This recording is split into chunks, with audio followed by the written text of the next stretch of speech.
अस्सलामुअलैकुम बच्चों हमने अपने पद परिचय की पहली वीडियो में ये पढ़ा था कि पद परिचय कहते किसे हैं, पद किसे कहते हैं, शब्द किसे कहते हैं। और उसके बाद पद परिचय की जो दूसरी वीडियो थी उसमें हमने सीखा था कि विकारी पदों का परिचय कैसे दिया जाता है।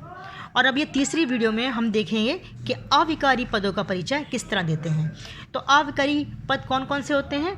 क्रिया विशेषण, संबंध बोधक, समुच्चय बोधक और विस्मयादि बोधक।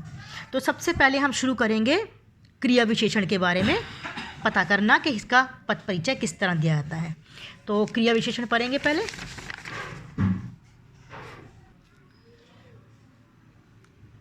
अविकारी पद परिचय क्रिया विशेषण का पद परिचय। क्रिया विशेषण पद परिचय। क्रिया विशेषण के पद परिचय में निम्न बिंदु अपेक्षित हैं। यानी कि जब हम क्रिया विशेषण का पद परिचय देते हैं तो जो नीचे बिंदु दिए गए हैं वो अपेक्षित हैं, यानी कि हमें उन बिंदुओं का ध्यान रखना पड़ता है। तो देखिए क्या ध्यान रखना पड़ता है। सबसे पहले हमें भेद बताना पड़ता है कि वो कालवाचक है, स्थानवाचक है, या रीतिवाचक है, या परिमाणवाचक है। और फिर संबंध क्रिया जिसकी विशेषता बताई गई है उसका क्या संबंध है। तो इसको हम समझने के लिए एक उदाहरण लेते हैं। उदाहरण है, पिता जल्दी जल्दी आए और छत पर जाकर सो गए। तो इस वाक्य में सबसे पहले हमें ये देखना होगा कि क्रिया विशेषण क्या है। तो यहाँ पे जो है जल्दी जल्दी और छत पर, ये दो क्रिया विशेषण हैं। तो हमें कैसे पता चलेगा कि ये क्रिया विशेषण है? देखिए, आपको मालूम होना चाहिए कि जो शब्द क्रिया की विशेषता बताता है वो क्रिया विशेषण होता है। जिस तरह से संज्ञा या सर्वनाम की विशेषता बताने वाला विशेषण होता है, क्रिया की विशेषता बताने वाला क्रिया विशेषण होता है। तो यहाँ पे आना क्रिया है और क्रिया के बारे में कह रहे हैं पिताजी जल्दी जल्दी आए। तो आए कैसे? जल्दी जल्दी।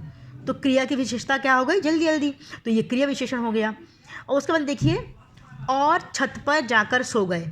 जाकर सो गए, जाना, जाना जाकर सोना, ये भी क्रिया है। तीनों जाकर सो गए, ये तीनों क्रिया है। और इस क्रिया के बारे में क्या बता रहे हैं? कहाँ पर सो गए? छत पर सो गए। ठीक है। तो पिता जल्दी जल्दी आए और छत पर सो गए। तो जल्दी जल्दी भी क्रिया विशेषण है, आए की विशेषता बता रहा है। और छत पर जो है जाकर की विशेषता बता रहे हैं। कहाँ जाकर? छत पर जाकर। तो ये दोनों क्रिया विशेषण हैं। तो सबसे पहले हम जल्दी जल्दी यहाँ पे लिखेंगे। लिख के इसकी जो है ना पद परिचय करेंगे। यहाँ पे लिखा है जल्दी जल्दी। और अब हम देखेंगे कौन सा वाला वो है, कौन सा क्या भेद है इसका। तो ये जल्दी जल्दी जो है ये रीतिवाचक क्रिया विशेषण है। क्योंकि रीतिवाचक क्रिया विशेषण वो होता है जिसमें ज़्यादातर एक शब्द दो बार आते हैं, एक जैसे शब्द दो बार आते हैं और दोनों सेम अर्थ देते हैं। तो जल्दी जल्दी देखिए, ये क्रिया के करने का ढंग बताते हैं। तो क्रिया के करने का ढंग क्या है? जल्दी जल्दी। तो जो क्रिया के करने का ढंग बताते हैं वो होते हैं जल्दी जल्दी, जैसे ये है ना, वो होते हैं रीतिवाचक क्रिया विशेषण, यानी कि क्रिया को करने का ढंग जिसमें बताया जाता है। तो ये हो गया रीतिवाचक क्रिया विशेषण। अच्छा, उसके बाद हमें ये देखना होगा कि ये जल्दी जल्दी जो है ये क्रिया विशेषण तो है, लेकिन किस क्रिया की विशेषता बता रहे हैं। तो यहाँ पे हम लिखेंगे आए क्रिया की विशेषता, यानी कि जल्दी जल्दी जो क्रिया विशेषण है वो आए क्रिया की विशेषता बता रहा है। उसके बाद देखिए अगला है हमारा छत पर। यहाँ पर हम लिखेंगे छत पर, छत पर। उसके आगे फिर हम लिखेंगे उसका भेद। तो ये कौन सा भेद है? देखिए कौन कौन से भेद होते हैं? कालवाचक, स्थानवाचक, रीतिवाचक, परिमाणवाचक, है ना। तो इनमें से कौन सा है ये जो है स्थानवाचक है। क्योंकि छत पर क्या है? छत पर क्या एक जगह है, स्थान बताया जा रहा है कि वो क्रिया कहाँ हुई। तो कहाँ जाकर सोए वो क्रिया कहाँ हुई? जाकर सोने की क्रिया कहाँ हुई? छत पर। तो छत पर जो है क्रिया विशेषण तो है, लेकिन कौन सा? स्थानवाचक क्रिया विशेषण। और ये किस क्रिया की विशेषता बता रहा है? ये जाकर की, ये जाकर है ना, जाकर की क्रिया की विशेषता। तो हम लिख देंगे यहाँ पे जाकर क्रिया की विशेषता। अच्छा, अब हम पढ़ेंगे क्रिया विशेषण तो हमने पढ़ लिया। अब हम पढ़ेंगे संबंध बोधक। संबंध बोधक अव्यय की विशेषता, संबंध बोधक अव्यय की पद परिचय देना। ठीक है, चलिए हम शुरू करते हैं।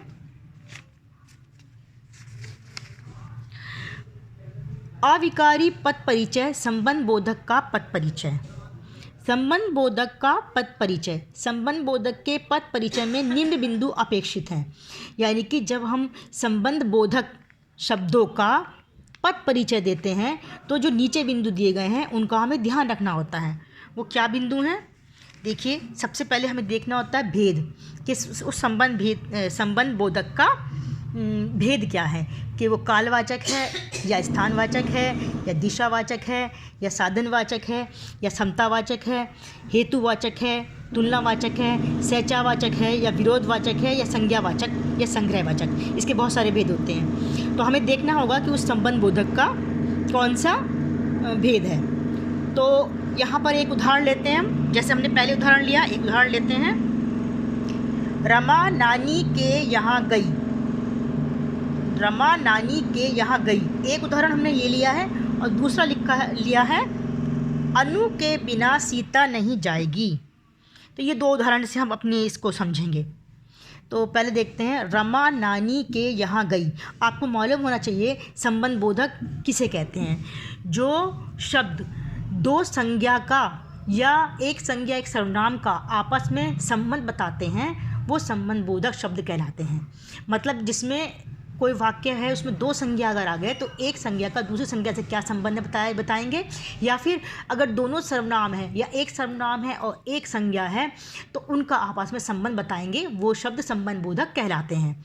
तो देखिए यहाँ पे रमा संज्ञा है और नानी संज्ञा है, ये दो शब्द संज्ञा है। और रमा और नानी के बीच में संबंध कौन सा शब्द बता रहा है?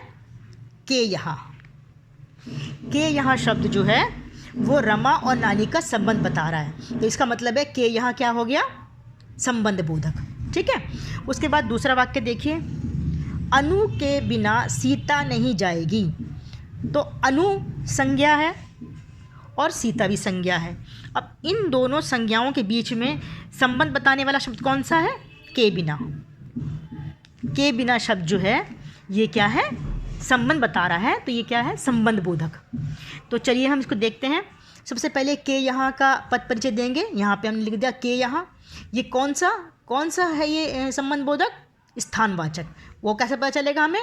क्योंकि ये के यहाँ क्या है? किसके यहाँ गई? वो जगह है।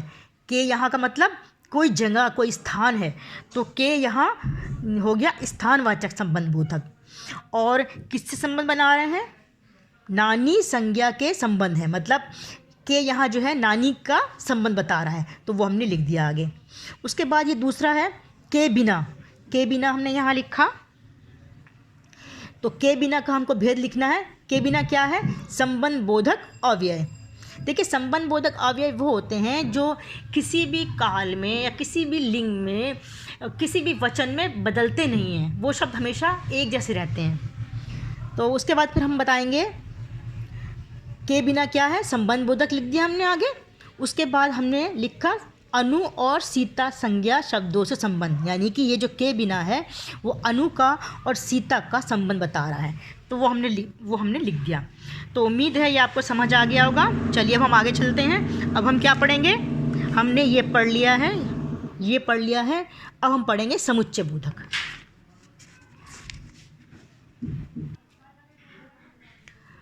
अविकारी पद परिचय, समुच्चय बोधक का पद परिचय।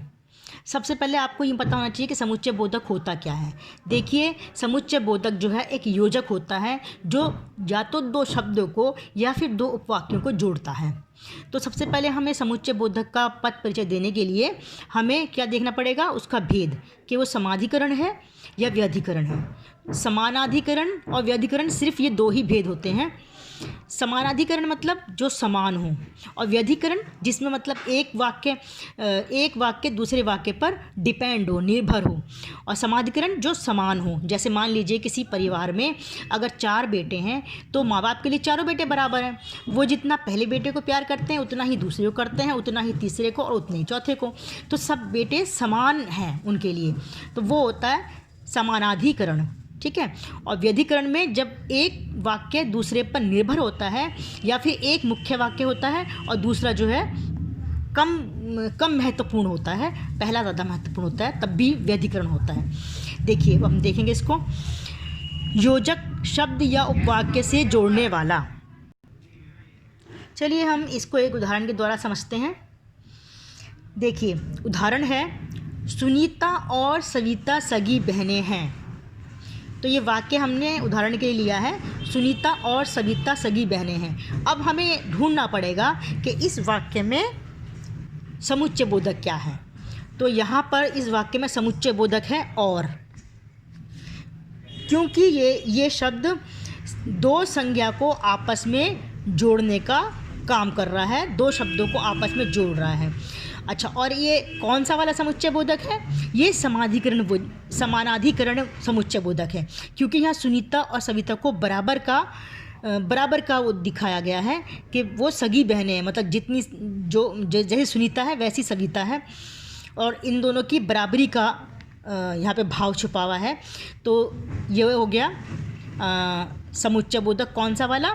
समानाधिकरण समुच्चय बोधक। उसके बाद दूसरा उदाहरण देखिए, अध्यापक ने कहा कि आदर्श विद्यार्थी बनो। यहाँ पर देखिए अध्यापक ने कहा कि, ये जो कि है ये क्या है? समुच्चय बोधक, क्योंकि ये दो वाक्यों को आपस में जोड़ रहा है। जैसे मान लीजिए हम कहते हैं ना अगर हम कहें अध्यापक ने कहा और फिर हम चुप हो जाएं, फिर आगे कुछ बोले ही नहीं, तो क्या होगा? हमें कुछ बात ही समझ में नहीं आएगी, हमें लगेगा कि ये कुछ आधी बात है, कुछ अधूरी बात रह गई है। तो जब हम कहेंगे अध्यापक ने कहा कि आदर्श विद्यार्थी बनो, तब हमारी बात पूरी होती है। तो इसका मतलब इसका आधा वाक्य इसके आगे के आधे वाक्य पर निर्भर है। तो जहाँ पर एक वाक्य दूसरे वाक्य पर निर्भर होता है और ऐसे शब्द से जुड़ता है जो दोनों को मिला रहा हो, तो वहाँ पर क्या होता है? कौन सा वाला समुच्चय बोधक होता है? व्यधिकरण। पढ़ाया था ना मैंने, अभी बताया था आपको, व्यधिकरण होता है। तो अब यहाँ पे हम लिखेंगे, पहले और का पद परिचय देंगे, यहाँ पे और लिखेंगे, और के सामने लिखेंगे समाधिकरण समुच्चय बोधक, दो शब्दों तथा दो वाक्यों को जोड़ने वाला। मतलब जो और होता है ना, ये दो शब्दों को भी जोड़ता है और दो वाक्यों को भी जोड़ता है, तो वो हमने यहाँ पे लिख देंगे आगे। उसके बाद में ये जो की है, इस की को यहाँ लिखेंगे, और ये कौन सा है? अभी मैंने आपको बताया था, ये है व्यधिकरण समुच्चय बोधक। और यहाँ पे लिख देंगे आगे दो वाक्य या शब्द एक दूसरे पर निर्भर हो। मतलब जहाँ पर एक वाक्य दूसरे पर निर्भर हो या कोई एक शब्द हो दूसरे पर निर्भर हो, वहाँ पर ये की व्यधिकरण समुच्चय बोधक लगता है। और एक बात का ध्यान देना, ये जो की है, ये का में छोटी की मात्रा की, ये अव्यय होता है। ठीक है, ये अव्यय है। अव्यय मतलब जो शब्द किसी भी वचन, किसी भी काल, किसी भी क्रिया, किसी भी लिंग के बदलने से बदलते नहीं हैं, तो ये जो है ये अव्यय है। लेकिन एक और की होता है, ये वाला की, ये की है जो होता है, ये कारक होता है। तो बच्चों ये दोनों में बहुत फ़र्क है, सिर्फ मात्रा का फ़र्क नहीं, ये बहुत फ़र्क है। तो ये वाला जो की होता है ये कारक होता है। तो कारक जो है वो बदलता है, का के हो जाता है, का हो गया, कभी का हो जाता है, कभी की हो जाता है, कभी के हो जाता है, लेकिन ये नहीं बदलता है। और बच्चों अब हम पढ़ेंगे, हमने ये पढ़ लिया, और अब हम पढ़ेंगे विस्मयादि बोधक। देखिए विस्मयादि बोधक शब्द कौन से होते हैं? विस्मयादि बोधक शब्द वो होते हैं जिनसे किसी भी वाक्य में खुशी का, दुख का या घृणा का भाव प्रकट होता है। विस्मयादि बोधक बहुत आसान होता है पहचानना। देखिए विस्मयादि बोधक शब्द पहचानना बहुत ही आसान होता है, क्योंकि इसके पीछे ये इस तरह का निशान होता है, ये निशान होता है। ठीक है, ऐसा निशान होता है। तो यहाँ पर देखिए अविकारी पद परिचय, विस्मयादि बोधक का पद परिचय। विस्मयादि बोधक का पद परिचय, इसके अंतर्गत विस्मयादि बोधक द्वारा प्रकार किए गए भाव बताए जाते हैं। प्रकट किए गए भाव बताए जाते हैं। तो देखिए सबसे पहले उदाहरण देखिए, यहाँ पे पहला उदाहरण है, वाह मैं जीत गए। तो अब हमें इस वाक्य में अगर पहचानना हो कि विस्मयादि बोधक कौन सा शब्द है, तो बहुत आसान है, इसके पीछे निशान लगाया, इससे पता चलता है कि ये विस्मयादि बोधक है। ठीक है, तो हम वहाँ लिख के उसके आगे लिख देंगे विस्मयादि बोधक। अच्छा, अब ये कौन सा वाला है विस्मयादि बोधक?